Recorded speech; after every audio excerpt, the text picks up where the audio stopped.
Did you do a cross-country trip with your dad in a VW bus? I did. Did you flip the van? I also did. Yeah, Okay, not on that trip. Decided I was going to sell the van because I live in a neighborhood where I walked everywhere. And so when my dad found out I was going to sell it, he was like, you can't. It's memories. And what's the starter look like? I'll buy it. And, we'll drive it back and we'll turn it into a big trip. And I'll bring Jackson, my nephew, and we'll give him the trip of a lifetime. And I was like, that's great, but you're not getting a discount. Like rent is due. So I was really glad though that my dad wanted to keep it in the family. So he and my 8-year-old nephew flew out, and then the 3 of us drove it back from San Diego back to South Carolina. The hardest part was probably the desert in Arizona because we had no air conditioning. Oh, yes. I mean, it was like 120 degrees. We were soaked. We had stopped one day to go to a mall. We were like, we'll just stay here until it cools down, till we'll drive at night. I mean, I think we spent 5 hours in the mall just for the air conditioning. We waited until like 7 or 8 p.m. and it cooled down to like 110. Ouch! Hot? We were like, oh my gosh. it was just the worst. I mean, that was the only time on the trip that I was like, this is the worst mistake we've ever made. Other than that, it ended up being the trip of a lifetime. I mean, we went to the Grand Canyon and we stayed with family along the way, and we just kind of turned it into an adventure. So it landed, the van, I named her Reggie. She landed back in South Carolina, and so she's still there, and I drive her every time I'm home. So it was Christmas of 2017, and my sister and I had decided that year we were going to drive down and do the Disney half marathon right after New Year's. So I guess it was January of 2018, and we had this freak winter in the South. I mean, even Florida, there was snow, there was ice. It was the weirdest winter since I've been alive, at least in the Southeast. We don't get snow in South Carolina. Maybe we got it once when I was growing up, and everything shuts down. Nobody knows what to do. Oh, yeah. I remember my mom saying, I don't think you should drive the van out, in this weather. Like, we don't have the equipment for the roads. And my sister and I were like, we're fine. It was the day we were getting ready to drive down to Florida. We got about 10 minutes down the road and I hit an ice patch. If you just hit an ice patch, I mean, you're done. There's nothing you can do at a certain point. I mean, you can't jerk, you can't slam on the brakes, and especially in that big van. Yeah. And so I just remember we're fishtailing and we're about to go off the road, and I'm realizing that we're going to go off the road. I don't know what's going to happen, and whatever happens, it's going to be my fault. And I always go worst case scenario. And so I was like, if Betsy dies, it's my fault. And so as we're swerving off the road, I'm yelling, I'm sorry, Betsy. I'm sorry. I'm sorry. I'm sorry, Betsy. And Betsy's just gripping the chair, her seat, going, it's okay. It's okay. It's okay.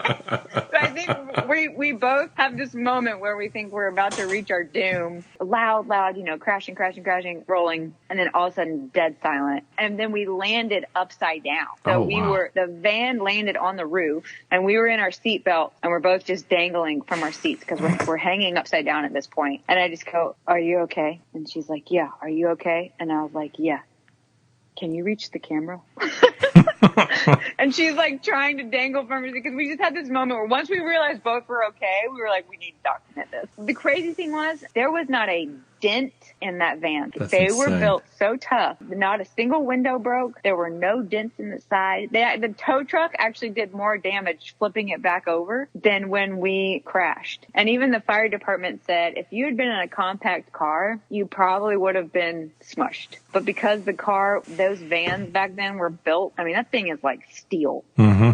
He said it's the worst car you could have been on to be on icy roads, but it's the best car you could have been in to flip, because that thing wasn't going to bend at all. And so in a way, it like protected us. Yeah, so that was how we flipped it. But then of course today with social media, so people are driving by, all they see is this green VW bus flipped over on the side of the road. Well, pictures and comments started popping up on Facebook. People were like, oh, it looks like Shaggy lost his way, or Cheech and Chong went up in smoke. We randomly got a text from someone that was like, did you flip your van? And we're getting pictures, and we're like, oh my God, we better call mom and tell her that we're okay, so she doesn't like see it first online. We were fine. The van was fine. So we almost didn't go down to Florida because we got in this wreck. We ended up renting a car. The whole reason we picked Disney to run a marathon in January, because we were like, oh, it'll be warm, it won't be cold. But it was this freak winter. And the reports when we got to Florida were like, coldest winter in Florida history. The iguanas are falling off the tree.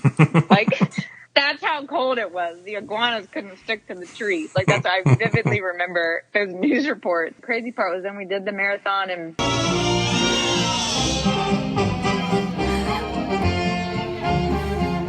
we were exhausted. Oh my God! My sister flew out, and then I had a day before I was flying back to California, so I stayed at a friend's house. At that friend's house, they also said, oh, we have another friend that's staying here who's also about to fly back to California. He's here photographing a wedding, and it happened to be Josh, the guy who I'm now married to. The one person we both knew in Florida happened to be the same person whose house we both stayed at before flying back to California. But we almost didn't because I got in this big wreck, and we almost didn't even drive down there. So it's like this crazy, that's crazy. Where I go. Just the details of story and the little things that you think that don't matter. You never know. You never know. To me, that's one of the things I love about, life in general. You might be having a crappy day, but who knows? Not only what tomorrow, but what the next hour is going to bring. I might start out and my morning is just off, or my day, or, everyone, I think we all have those days where it's like, what am I doing? And then sometimes you get that email that's like, hey, I want to book you for da-da-da, or hey, whatever it is for, anyone. And it just shifts something in your spirit. And same, I was coming off of holidays with family. It can be stressful. I was a car wreck. We had done this big race. I literally, when I got to my friend's house, I was like, I don't want to meet anybody. I don't want to tell my story. I don't want anybody to ask about me. I've got nothing left. Like, I literally said that when I walked in the door, and then Josh came around the corner and was like, hey, who are you? And I was like, oh God. You're like, I'm JJ, and let me tell you my story. Let me tell you my story. Yeah, we talked for hours. All of a sudden, I wasn't tired anymore. You never know. You never know.